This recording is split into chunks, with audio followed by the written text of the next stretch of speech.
Olá, estamos começando mais um programa Interativa na TV, aqui pelo canal da gente. Nosso assunto é família. Agora, muitas famílias se desestruturam, muitas famílias se unem em função de um acontecimento, a doença. Quando um membro da família é atingido, aí muita coisa acaba acontecendo. E principalmente quando se trata de uma doença que assusta muito e que pode, por muitas vezes, ser até fatal. Nosso assunto de hoje é sobre o câncer. Nós estamos aqui num cenário maravilhoso, aqui no COT, no Centro Oncológico do Triângulo, para a gente destacar este assunto. No Outubro Rosa e Novembro Azul, né? São duas campanhas, duas mobilizações para sensibilizar a população no sentido de prevenção. Nosso convidado é o oncologista clínico Rodolfo Gadia, que é graduado em Medicina pela Faculdade de Medicina da Universidade Federal de Uberlândia, também tem residência clínica na UFO, e título de especialista pela Sociedade Brasileira de Oncologia Clínica. Em primeiro lugar, doutor, o câncer tem como prevenir ou não? Sempre. O câncer é um conjunto aí de doenças, para a gente pontuar bem, de mais de 100 doenças diferentes e que o comportamento dele, apesar de a gente usar um termo só, né, câncer, ele engloba doenças diferentes, porque ele pode dar em quase todos os órgãos do corpo. E tem alguns tipos de cânceres que são bem preveníveis mesmo, são bastante preveníveis. É aquela fase em que a gente conscientiza, né, a população, principalmente a população de mais risco, a fazer aqueles exames, né, de prevenção, descobrir o tumor na fase inicial, que é a fase onde ele é mais curável. Então essa é a grande orientação que a gente dá, e com várias campanhas que tem, né? Isso é questão de prevenir. Achar ele numa fase mais precoce, né, que é o exame de rastreamento, ou às vezes prevenir mesmo com atividades primárias. Bons hábitos de vida, evitar tabagismo, atividade física, boa alimentação, e isso que é uma regra geral que a gente sempre repete, né? Ele previne esses tipos de doenças degenerativas, que é o câncer, e várias outras também, né? Que eu acho que também é uma sequência. Muitas doenças que são degenerativas para a nossa circulação, né? Doenças cardiovasculares, que isso é um acúmulo, né, de agressão crônica e lenta durante a nossa idade, o envelhecimento, né, vai degenerando nossas estruturas e esse próprio envelhecimento vai degenerando nossas células. Com as agressões externas, durante uma vida inteira, às vezes envelhece a nossa circulação e envelhece as nossas células de um modo geral. O envelhecimento, às vezes, dessa célula e um erro numa divisão dela é o que causa o câncer. Agora, a gente, e principalmente nós começamos a falar, né, e ficamos pensando o seguinte, a prevenção do câncer é para a pessoa adulta, agora crianças, há uma incidência muito grande em crianças também, a doença aparecendo, né? É interessante você falar isso porque a gente tem essa impressão, né, de uma incidência aumentando de um modo geral. Eu acredito sim, porque a gente também está vivendo mais e a população está aumentando. Então, tudo questão de estatística, tudo que se aumenta num global, a gente aumenta um número específico ali de doenças. O cânceres em crianças, quem trata mais é o oncologista pediátrico, né? Que é o que faz a pediatria e depois faz uma área de concentração na oncologia pediátrica, né? E existe esse especialista especificamente, mas o que a gente sabe, de um modo geral, de câncer em crianças, é que varia aí 10%, não mais do que isso, do volume total de todos os cânceres, isso incluindo os adultos, a população, do modo geral, adultos e crianças. Assim é bom, né? Porque doença não combina com criança, né? É verdade. E a gente vê uma doença, às vezes, tão grave dessa, um câncer, né? Que às vezes vai pôr em risco, dependendo do tumor, dependendo do como que ele foi descoberto, se foi mais avançado, vai pôr em risco de vida essa criança, né? Então, ainda bem que tem uma proporção menor, né? O câncer em criança em relação aos adultos. Os tipos de tumores em crianças, graças a Deus, e eles são potencialmente curáveis, certo? Às vezes tumores germinativos, tumores do sangue, né? Leucemias, linfomas, esses tumores são potencialmente curáveis, às vezes com quimioterapia ou um conjunto, né? Quimioterapia, cirurgia, radioterapia. E isso é bom porque a criança ela também tem uma resistência melhor ao tratamento.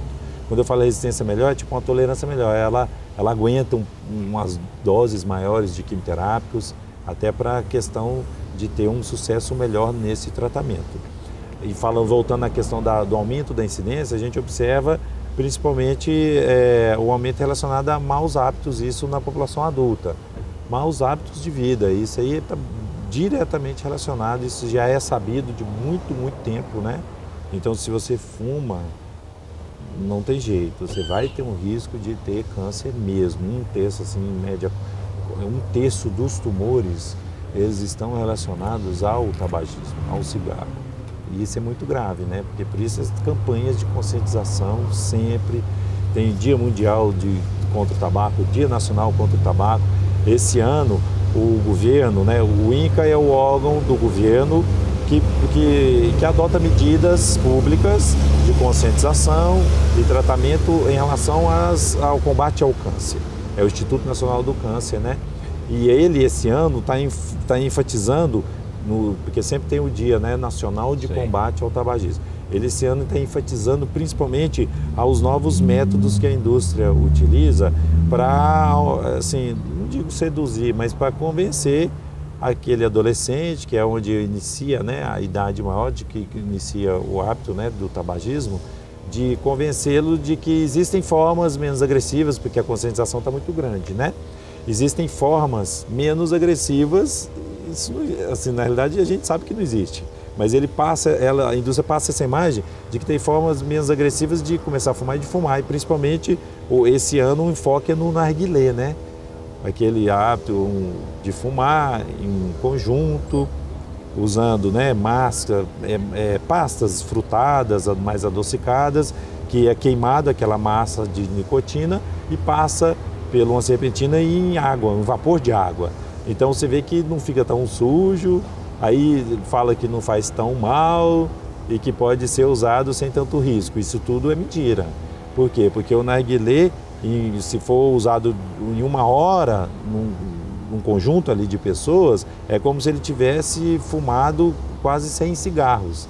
Então isso é muito importante ter essa conscientização também de evitar isso. Fora o risco de contaminação, porque é um cachimbo que passa em uso comum, então pode passar infecções, né, doenças infecto-contagiosas pelo esse uso. Isso é um enfoque bem direcionado para evitar qualquer tipo de uso de tabagismo e seus derivados, porque isso vai a longo prazo adoecer a pessoa e causar o câncer.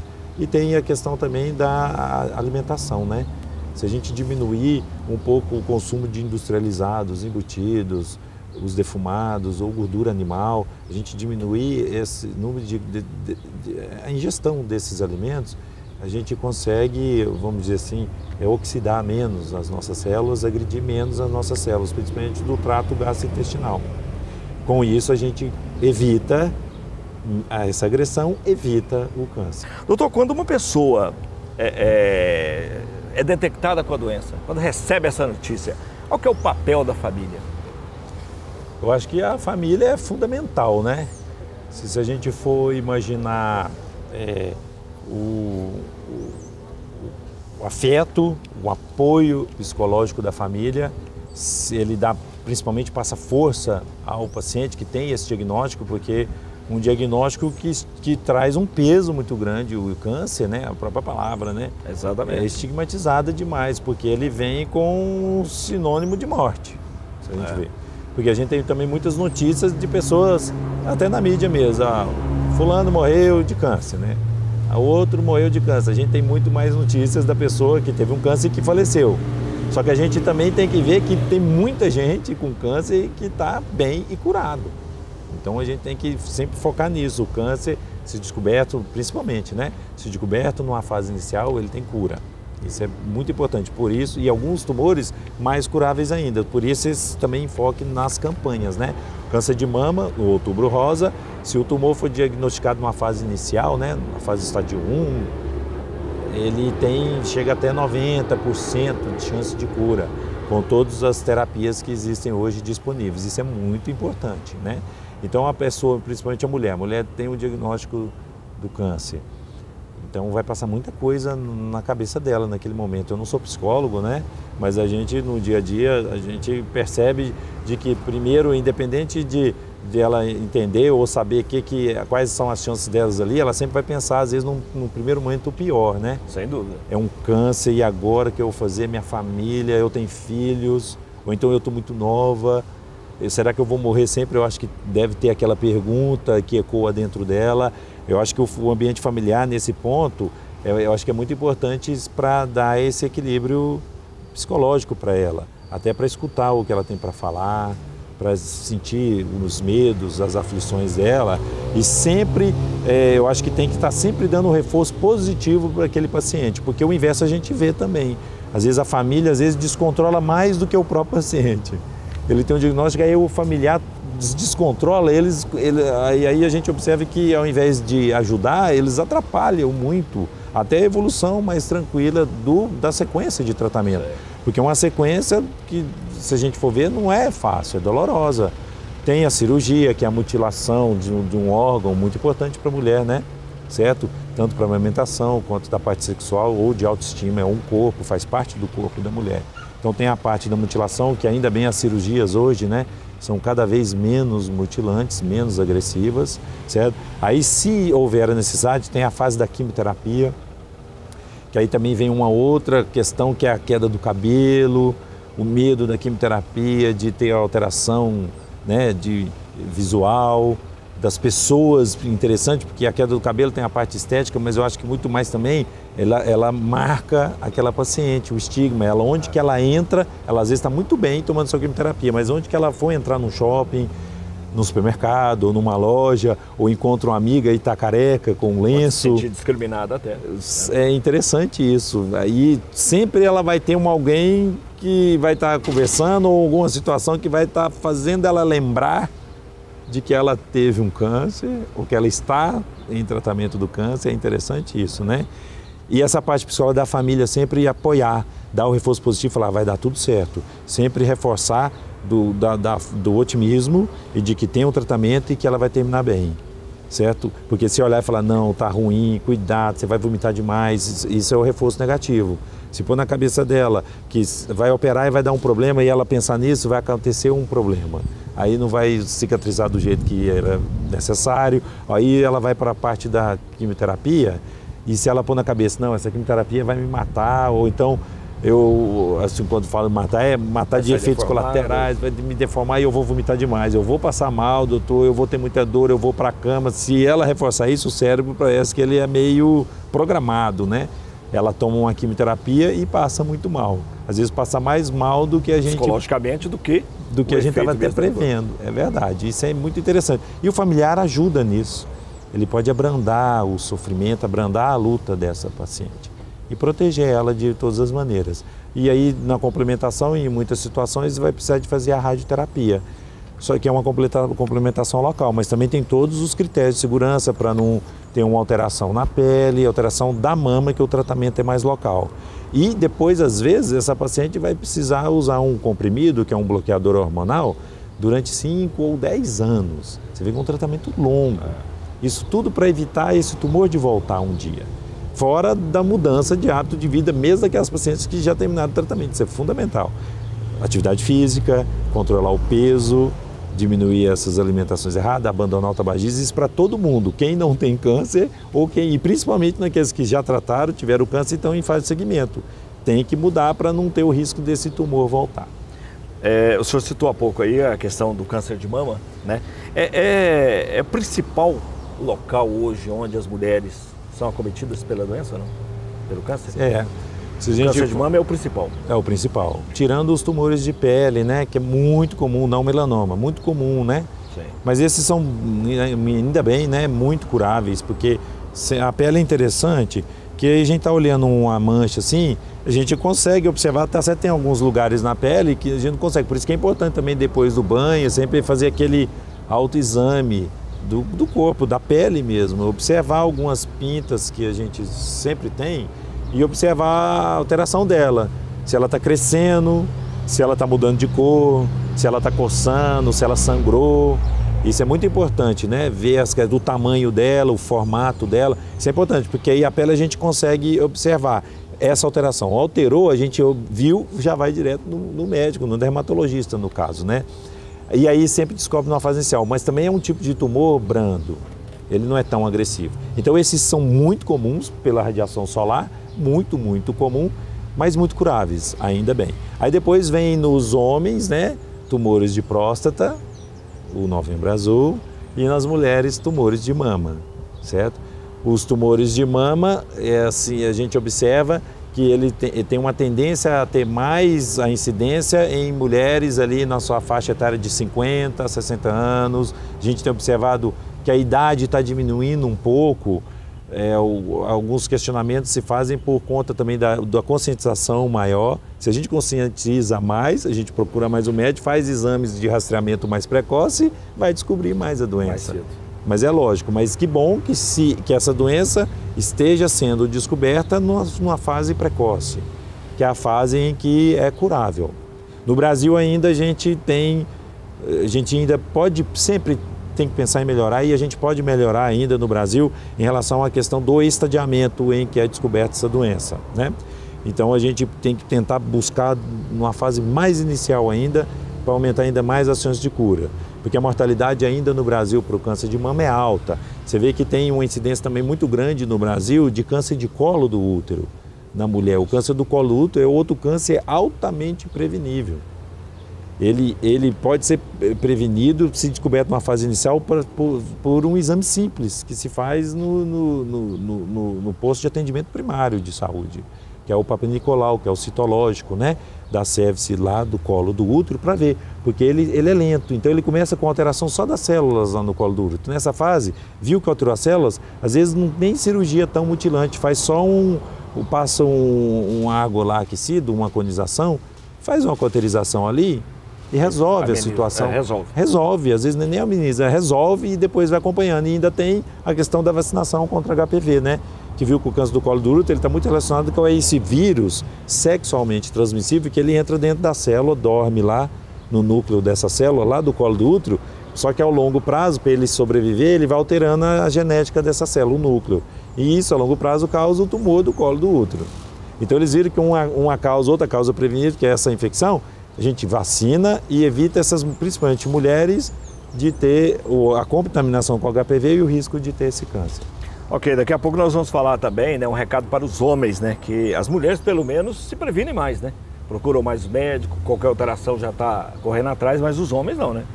Os homens já têm um problema sério. Tem um pouco mais de preconceito. É verdade, daqui a pouco nós falamos sobre isso, até já.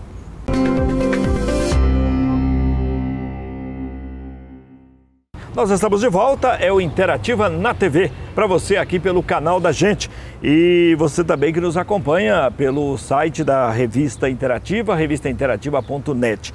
A gente sabe, né, doutor Rodolfo, que hoje, através da internet, né, a gente vai para o mundo inteiro, né? O mundo inteiro quiser acessar o nosso programa vai estar vendo.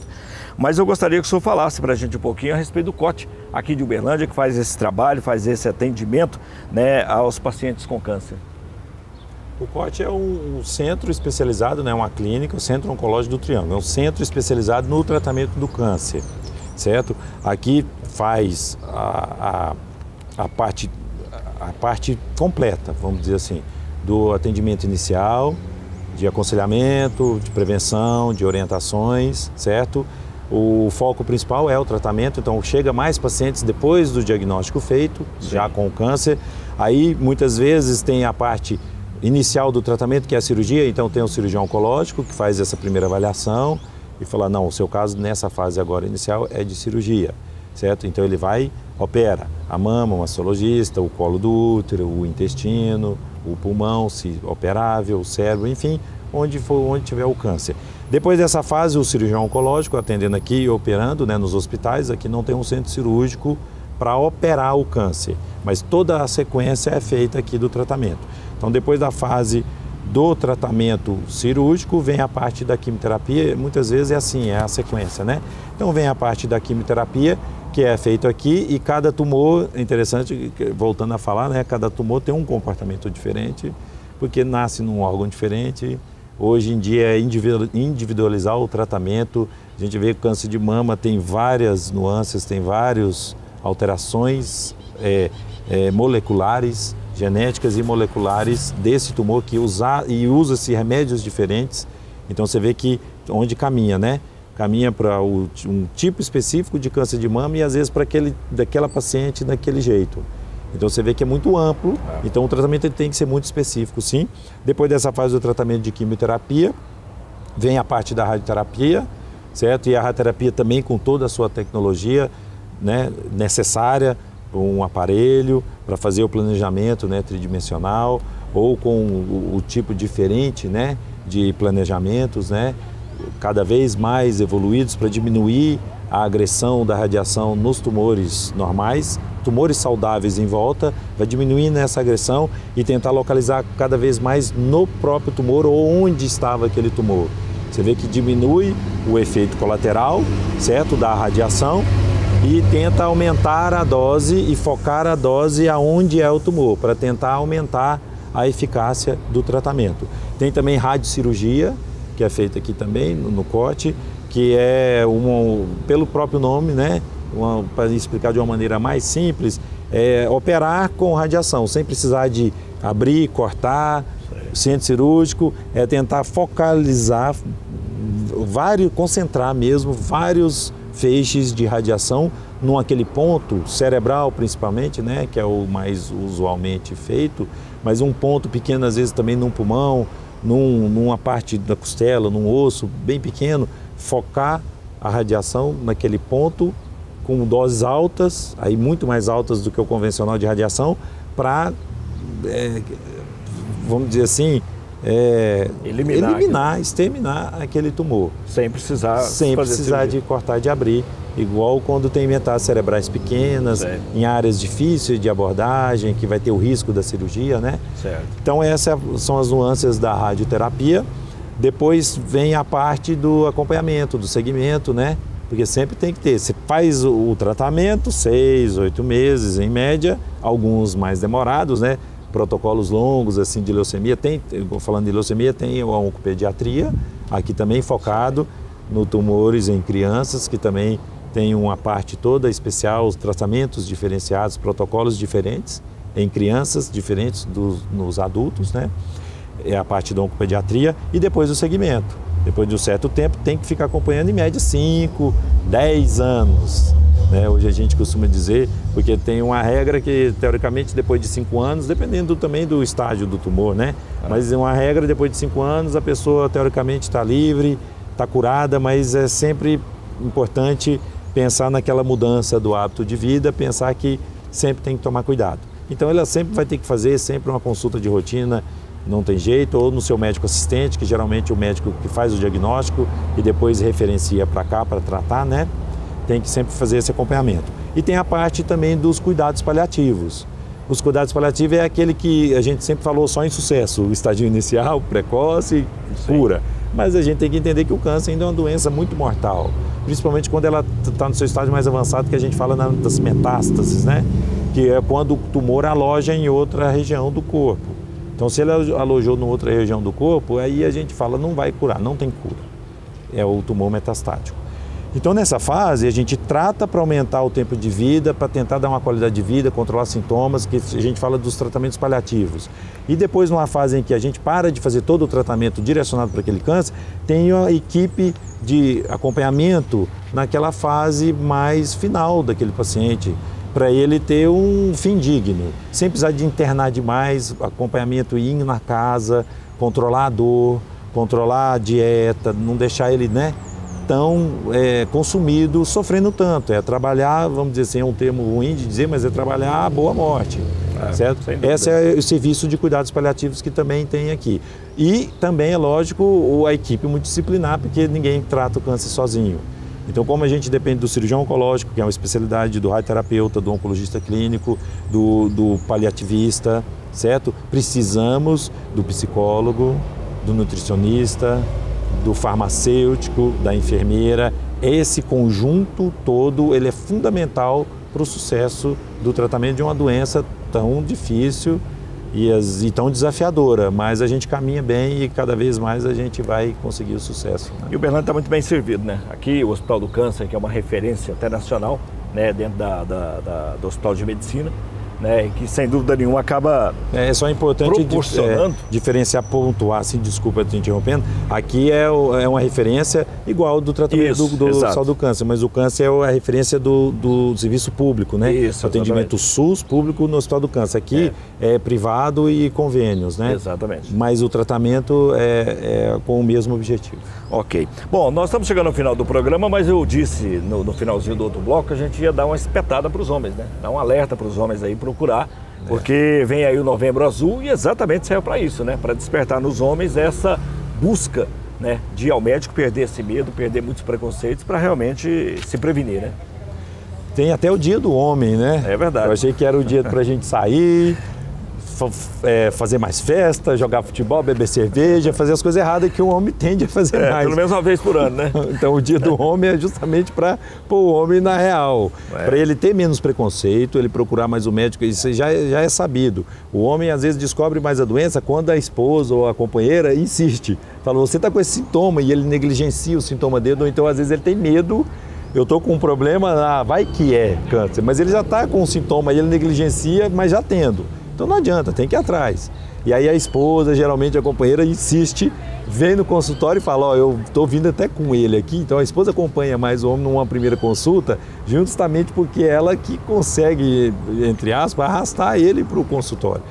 Isso não pode acontecer, por isso que a gente vê uma taxa de mortalidade maior nos homens e a taxa de mortalidade, às vezes, em certos tipos de câncer, maior nos homens, porque às vezes a gente descobre um tumor mais avançado nos homens, por essa falta de procurar o médico numa fase mais precoce, de fazer o trabalho preventivo e os hábitos, né?